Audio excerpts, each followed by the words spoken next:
संगठन सरकार से बड़ा है, बड़ा था, बड़ा रहेगा। क्या उत्तर प्रदेश में बीएल संतोष से लेकर जेपी नड्डा, अमित शाह से लेकर मोदी, सबने मन बना लिया है कि योगी आदित्यनाथ की छुट्टी होने वाली है। लेकिन क्या उत्तर प्रदेश के मुख्यमंत्री योगी आदित्यनाथ और उनके खेमे के लोग येदियुरप्पा, शिवराज सिंह चौहान, मनोहर लाल खट्टर, विजय रूपाला, वसुंधरा राजे सिंधिया की तरह चुपचाप सत्ता सौंप देंगे या कुछ और दिलचस्प करेंगे? ऐसे तमाम सवाल आजकल उत्तर प्रदेश की राजनीति में तैर रहे हैं। आज के वीडियो में इन सवालों को ख्याल में रख करके उत्तर प्रदेश की राजनीति का विश्लेषण करेंगे और उन वजहों को बताएंगे, उन बिंदुओं पर बताएंगे कि समीक्षा बैठक के भीतर क्या हुआ, क्या रणनीति बन रही है, कहां बीजेपी चूक रही है, योगी आदित्यनाथ और अमित शाह के झगड़े में बिंदु क्या बने हैं और रास्ता क्या हो सकता है। इसलिए आखिर तक पूरी वीडियो को देखिएगा। स्वागत है आपका डॉक्टर लक्ष्मण यादव के यूट्यूब चैनल पर।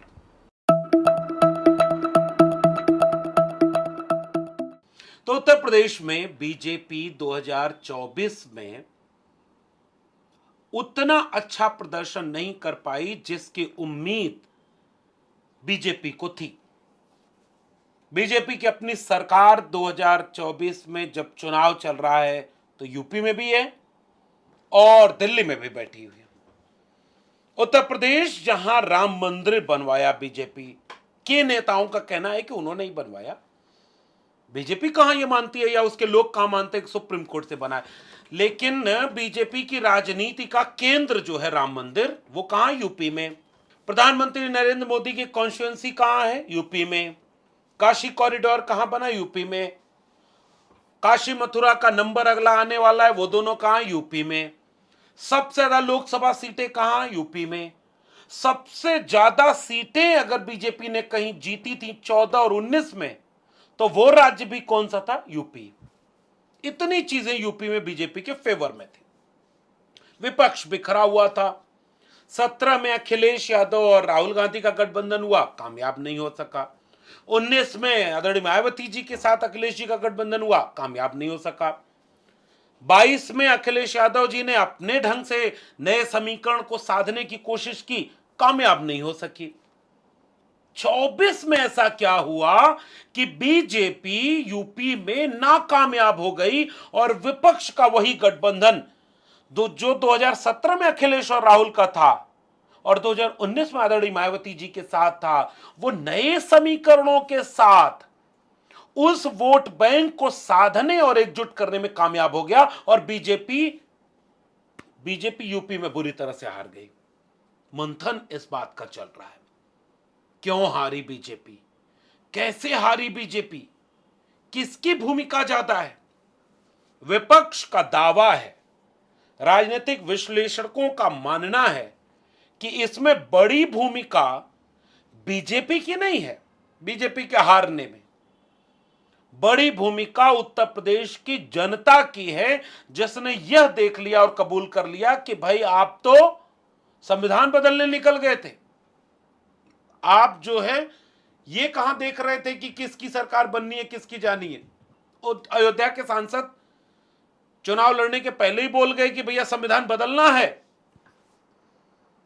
तो संविधान बदलने के नैरेटिव को जनता ने आपके खिलाफ बना लिया,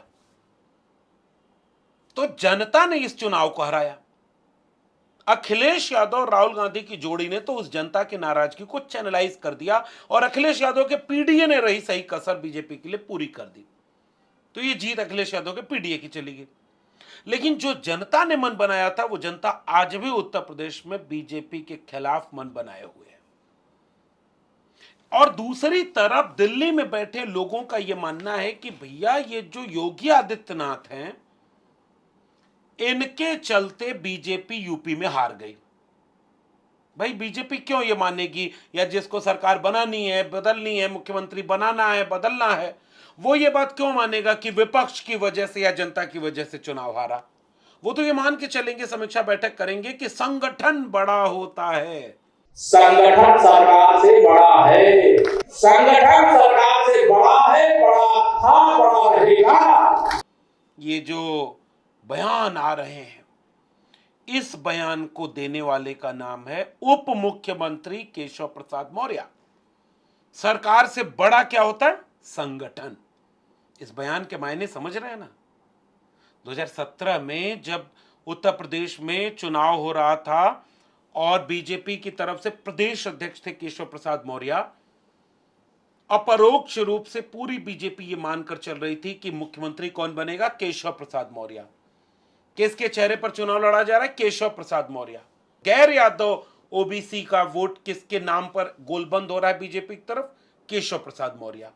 सब कुछ केशव प्रसाद मौर्य। और जब 17 में मुख्यमंत्री बने तो अचानक से योगी आदित्यनाथ मुख्यमंत्री बन गए। उठापटक चलती रही।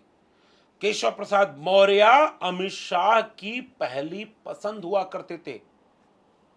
22 का चुनाव आता है और यही केशव प्रसाद मौर्य जो कल की समीक्षा बैठक में सरकार से बड़ा संगठन को बता रहे हैं, जो मीडिया की खबरें आ रही है उसके मुताबिक, तो वो केशव प्रसाद मौर्य 22 में दिलचस्प राजनीतिक वाकये के तहत पल्लवी पटेल से चुनाव हार गए। क्योंकि वो केशव प्रसाद मौर्य 22 में भी इस बात की सुगबुगाहट करते सुनाई दे रहे थे कि मुख्यमंत्री के चेहरे पर चुनाव थोड़ा ही हो रहा है, ये कमल के फूल पर चुनाव हो रहा है, बीजेपी के नाम पर चुनाव हो रहा है। जीतने के बाद देखेंगे मुख्यमंत्री कौन बनेगा।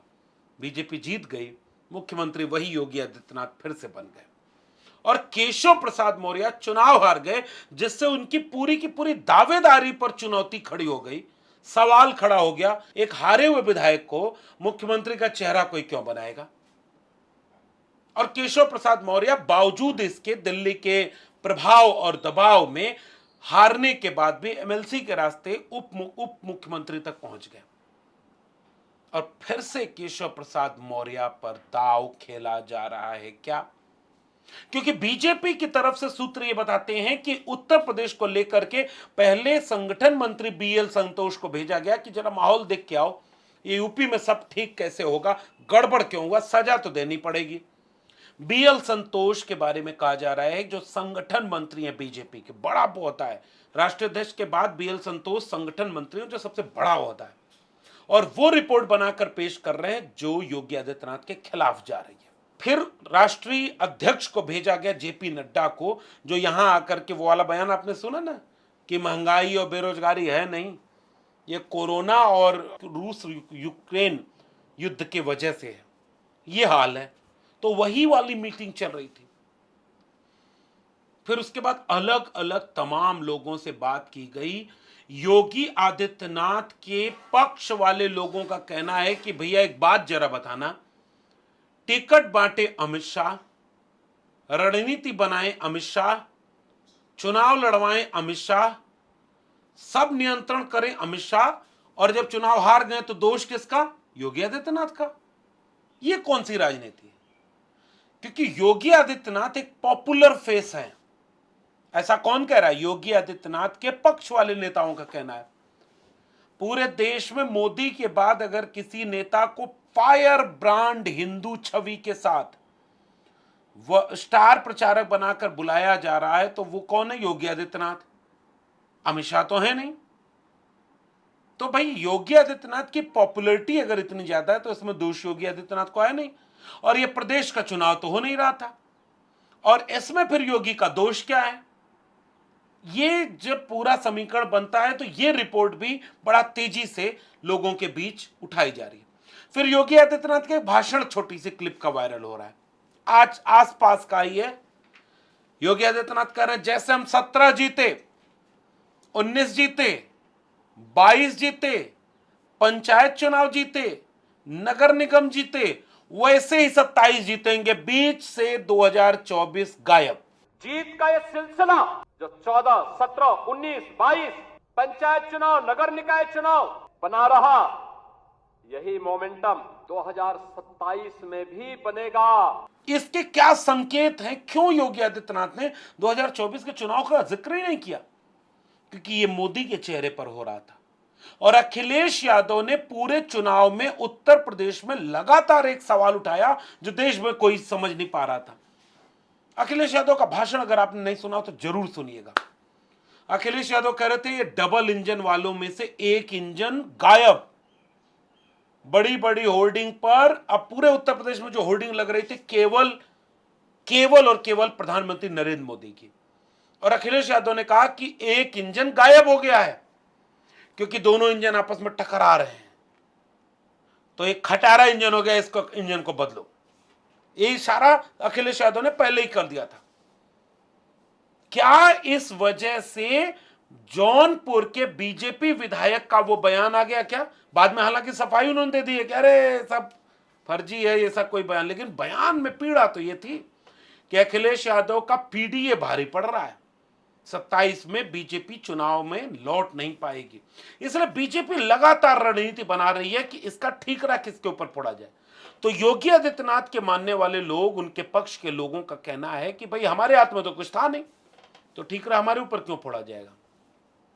दूसरा खेमा पूरी तरह से कह रहा है कि योगी आदित्यनाथ अपनी कुर्सी बचाने के लिए वो मेहनत किए ही नहीं, भीतर घात को सुलझाए ही नहीं, और बीजेपी के कार्यकर्ता शांत बैठ गए, जिसका नुकसान यह हुआ कि 37 सीटें सपा जीत गई और 43 सीटें कुल मिलाकर बीजेपी हार गई यूपी में। चंद्रशेखर आजाद 44वीं सीट, यानी कुल मिलाकर के 36 सीटों पर बीजेपी आ गई। और आज की तारीख में अगर केंद्र में पूर्ण बहुमत की नरेंद्र मोदी की सरकार नहीं बनी है तो इसकी पूरी क्रेडिट अगर किसी को जाती है तो उत्तर प्रदेश को जाती है। इसलिए बीजेपी अपनी समीक्षा बैठक तो उत्तर प्रदेश में करेगी, और इसलिए अब ये खबरें आ रही हैं कि उस समीक्षा बैठक में हुआ क्या क्या, कैसे कैसे तमाम बिंदु उठाए गए। और इन बिंदुओं में सबसे पहले यह बिंदु उठाया गया कि महामंथन के बीच प्रस्ताव पेश हो रहा है, बहस हो रही है, मुद्दा बनाया जा रहा है, आगे की रणनीति तय की जा रही है, जिसमें पहला बिंदु आया कि पेपर लीक का नुकसान हुआ है। पेपर लीक की समस्या से बहुत जल्दी निजात पाना होगा। आंदोलन हो रहे उत्तर प्रदेश से लेकर के पूरे देश में। बीजेपी उत्तर प्रदेश में बैठ करके रणनीति बना रही कि पेपर लीक को रोको। विपक्ष ने संविधान पर भ्रम फैलाया, यह पॉइंट भी डिस्कस हुआ इस समीक्षा बैठक में कि संविधान को लेकर भ्रम फैलाया और हमारे लोग संविधान पर फैलाए जा रहे भ्रम का निदान नहीं कर सके, इसलिए बीजेपी हारी। तीसरा पॉइंट जो इस पूरी बैठक में डिस्कस हुआ, कांग्रेस ने झूठा प्रलोभन दिया। अब यह अलग बात है कि बीजेपी यह कैसे समझ जाती है कि तुम्हारा वाला झूठा प्रलोभन अमर वाक्य देववाणी आकाशवाणी की तरह लोग स्वीकार करके चुनाव में वोट दे देंगे और फिर पलट के पूछेंगे भी नहीं कि कालाधन आया कि नहीं, स्मार्ट सिटी बनी कि नहीं, 2 करोड़ रोजगार मिला कि नहीं, 15 लाख अकाउंट में आया कि नहीं, स्मार्ट गांव बना कि नहीं, बुलेट ट्रेन चली कि नहीं, रुपए की कीमत बढ़ी कि नहीं, सबको छत मिली कि नहीं, किसानों का कर्जा माफ हुआ कि नहीं। इस पे लगता है कि झूठ, हमारा ही झूठ चल जाए। विपक्ष का फैलाया भ्रम और झूठ कैसे चल गया, इस पर मंथन हुआ। राहुल गांधी के हिंदू वाले बयान को लेकर के यह रणनीति बनाई गई, जिसका इशारा प्रधानमंत्री ने उसी दिन दे दिया था कि इस पर खूब हल्ला मचाया जाए और इसको रणनीति बनाई जाए। और फिर एक और पॉइंट डिस्कस हुआ कि समाजवादी पार्टी को आरक्षण विरोधी घोषित किया जाए, जैसे राहुल गांधी को हिंदू विरोधी घोषित किया जाए। लेकिन राहुल गांधी की क्लिप बार बार कह रही है कि भैया बीजेपी हिंदू विरोधी हो सकती है, हिंसक है, नफरती है, पूरा हिंदू समाज हिंदू नफरती हिंसक नहीं है, इसलिए उसका विरोध हिंदू विरोध नहीं है। वैसे ही बीजेपी अभी रणनीति बना रही है कि आरक्षण को लेकर के संविधान के बाद दूसरा चीज है आरक्षण, जिसमें बीजेपी बुरी तरह फंस गई। तो समीक्षा बैठक में बीजेपी रणनीति बना रही है कि हम समाजवादी पार्टी को आरक्षण विरोधी साबित कर देंगे। कैसे? अनुप्रिया पटेल सहयोगी हैं बीजेपी की, चिट्ठी लिख रही हैं बीजेपी के खिलाफ, सरकार के खिलाफ कि 69,000 शिक्षक भर्ती में न्याय नहीं मिला, एनएफएस हो रहा है, पिछड़े समाज में नाराजगी है। ओम प्रकाश राजभर और संजय निषाद कौन है? बीजेपी के सहयोगी मंत्री हैं ये लोग, और मंत्री होकर के आरक्षण पर सवाल किसके ऊपर उठा रहे हैं? बीजेपी के ऊपर। 69,000 शिक्षक भर्ती घोटाले के शिकार लोग किसके सवाल पूछ रहे हैं? बीजेपी के। और वो आरक्षण विरोधी कर देंगे समाजवादी पार्टी को, जो पूरा पीडीए में सारी राजनीति को कर चुकी है, और जिस पीडीए की कार्ड बीजेपी के पास है नहीं। लेकिन मंथन में इस तरह की रणनीति बनाई गई क्योंकि आरक्षण विरोधी होने का तमका बीजेपी के ऊपर चस्पा हो गया है। और समाजवादी पार्टी ने बहुत राजनीतिक कुशलता के साथ बसपा का वोट बैंक अपनी तरफ शिफ्ट करने का रास्ता अख्तियार कर लिया। फिर अगले पॉइंट के रूप में डिस्कस किया गया कि अयोध्या, मथुरा, काशी को फिर से राजनीति का केंद्र बनाया जाए और कैसे इसको मजबूत किया जाए। उसके बाद फिर से अगले पॉइंट के रूप में डिस्कस किया गया कि कैसे हम उपचुनाव की 10 की 10 सीटों को जीत जाएं। ये पूरी रणनीति बीजेपी ने बनाई है, क्योंकि उपचुनाव को एक टास्क के रूप में दे दिया गया कि उपचुनाव के 10 की 10 सीटें जीतें। अखिलेश यादव की करहल वाली सीट कैसे जीतेंगे, मिल्कीपुर वाली सीट कैसे जीतेंगे, कटहरी कैसे जीतेंगे। 5 सीटें 10 चुनाव में से ऐसी हैं जो सपा के फेवर वाली हैं, सपा के पक्ष वाली हैं। बीजेपी का जीतना मुश्किल नहीं, ना असंभव है।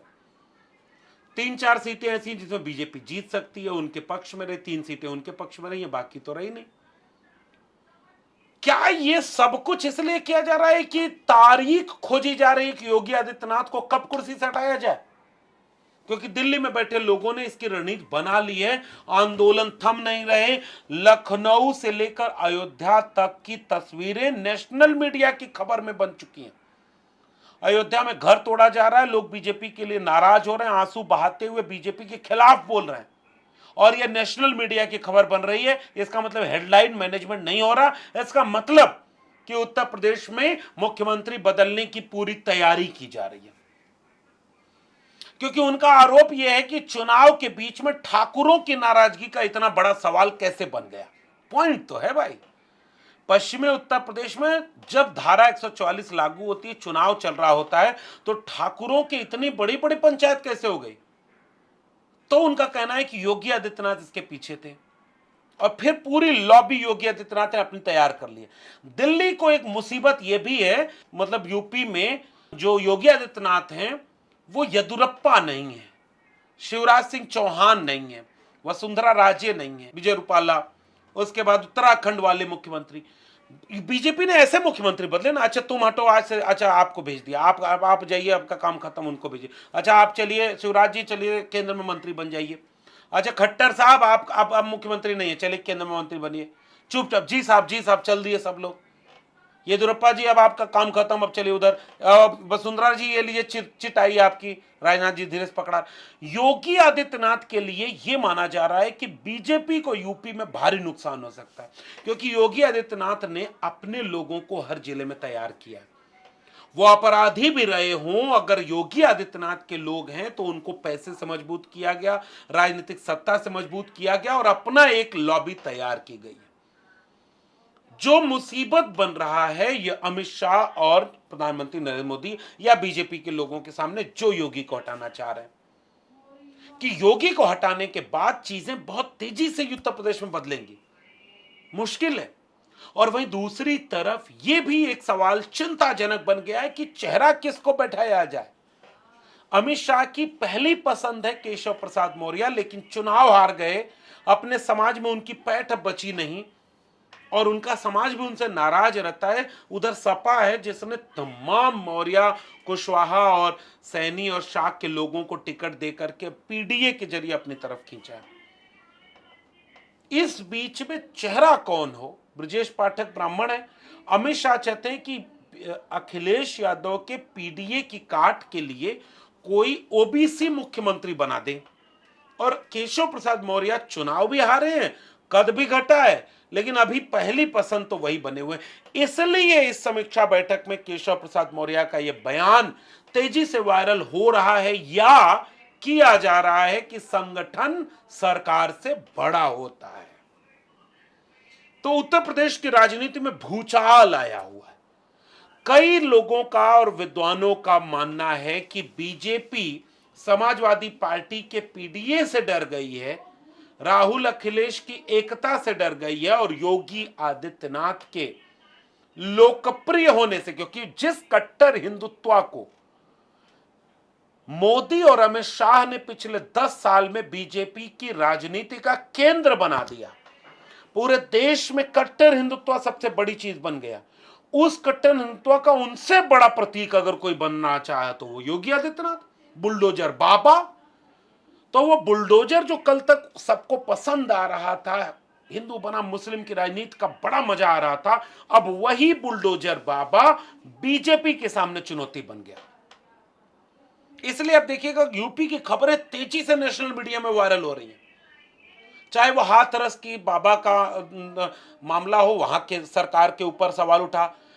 प्राइमरी शिक्षक भर्ती नहीं आ रही है, बेरोजगारों को रोजगार नहीं मिल रहा, वहां सरकार घिर गई। प्राइमरी के शिक्षकों ने इतना विरोध किया कि ऑनलाइन अटेंडेंस सरकार को वापस लेनी पड़ी। नौजवानों के आंदोलन बढ़ते जा रहे हैं। 69,000 शिक्षक भर्ती मामले जैसे मामलों में आरक्षण के शिकार लोग बीजेपी को बुरी तरह घेर चुके हैं।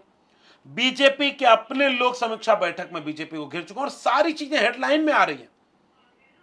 इसके वजह से माना जा रहा है कि सब कुछ तय हो गया है।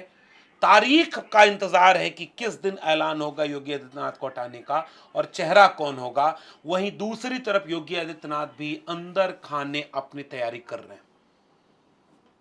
बीजेपी अपने सबसे मजबूत बन चुके राज्य को समाजवादी पार्टी के पीडीए के हाथों जाने नहीं देना चाहती। इसलिए बीजेपी अपनी रणनीति बना रही है और उत्तर प्रदेश में भूचाल आने की पूरी पृष्ठभूमि तैयार हो चुकी है, क्योंकि योगी आदित्यनाथ बाकी मुख्यमंत्रियों के चुपचाप अपने मठ लौटने वालों में से या दिल्ली की चुपचाप एक मंत्रालय संभाल लेने वालों में से नहीं है। जिस रास्ते चल करके कोई शेर बन गया, दूसरा चलने लगा तो वो नाराज हो गया। तो भाई टकराव तो ईगो का, अहंकार का और तानाशाही मिजाज का है, तो टकराव बड़ा दिलचस्प होने जा रहा है। इन सारे समीकरणों को साधना न तो अमित शाह के लिए आसान हो रहा है, न योगी आदित्यनाथ के वश में रहा। इंजन टकरा रहे हैं, इंजनों में खींचतान बच गई है, दोनों एक दूसरे को विपरीत दिशा में खींच रहे हैं। सवारी बदहाल है यूपी में, आंदोलन बढ़ते जा रहे हैं यूपी में, सरकार कुर्सी बचाने में लीन है यूपी में, दिल्ली लखनऊ से टकरा रहा है और बाकी लोग इस बात का ख्याल रखना चाहते हैं कि कुर्सी किसको रहे और किससे छिन जाए। क्या वाकई योगी आदित्यनाथ की कुर्सी जाने वाली है और कोई और मुख्यमंत्री बनने वाला है ताकि अमित शाह का रास्ता साफ हो जाए? क्या वाकई योगी आदित्यनाथ को हटाना इतना आसान है जितना अमित शाह और दिल्ली सोच रही है? क्या होगा उत्तर प्रदेश में, नजर इस पर बनाए रखिएगा। फिर मिलेंगे इसके विश्लेषण के साथ। तब तक आपको doctor Lakshman Yadav YouTube channel की बातें अगर पसंद आए तो लाइक करें, शेयर करें, चैनल को सब्सक्राइब करें और घंटी की बटन दबाना ना भूलें। फिर मिलेंगे किसी और विश्लेषण के साथ। तब तक के लिए बहुत बहुत धन्यवाद।